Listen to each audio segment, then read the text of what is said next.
ખરેખર એક માનવજાત તરીકે મને બહુ જ દુઃખ થાય છે કે અમારા વર્કશોપ એરિયાની અંદર ખાલી મેં અત્યારે આવીને આંટો માર્યો તો એટલા દોરીના ઘૂંસળા મળ્યા છે. આપણા ક્ષણવારના આનંદ માટે થઈ અને કોઈ પશુ પંખીનું જીવન આપણે મૃત્યુ સુધી વયું જાય એવું આપણે કરવું એ આપણી સંસ્કૃતિ શીખવતી નથી. આપણા તહેવાર બિંદાસ રીતે આપણે ઉજવી શકીએ છીએ, પણ આપણા તહેવાર આપણે એટલું પણ ધ્યાન રાખીને ઉજવી શકીએ કે આથી પશુ પંખીને કેટલું નુકસાન થાય છે ને એ ક્યારેક વિચાર કરજો. આપણી સંસ્કૃતિ આપણને કોઈને નટરૂપ થઈને આપણો તહેવાર ઉજવવાનું ક્યારેય પણ શીખવતી નથી. અને એક માનવ જાત તરીકે આપણા આધારે જે પશુ પંખીઓ જીવતા હોય ને એમનું જતન કરવું ને એ આપણી જવાબદારી સૌની છે. પૃથ્વી ઉપર જીવવાનો અધિકાર માત્ર આપણે માણસને જ નથી, પશુ પંખીને અને પ્રાણીઓને બધાને અધિકાર આપેલો છે.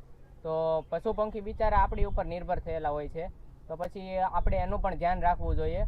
અને ઉત્તરાયણ ઉજવી એનો વાંધો નથી, બધાય મજાય કરી, પણ બીજે દિવસે જ્યારે તમે નીકળો ને આવા દોરા પડેલા રોડ ઉપર દેખાય કે ઝાડવા ઉપર લટકતા દેખાય તો એને મહેરબાની કરીને આવી રીતના લઈને એકઠા કરી અને એનો યોગ્ય નિકાલ કરો.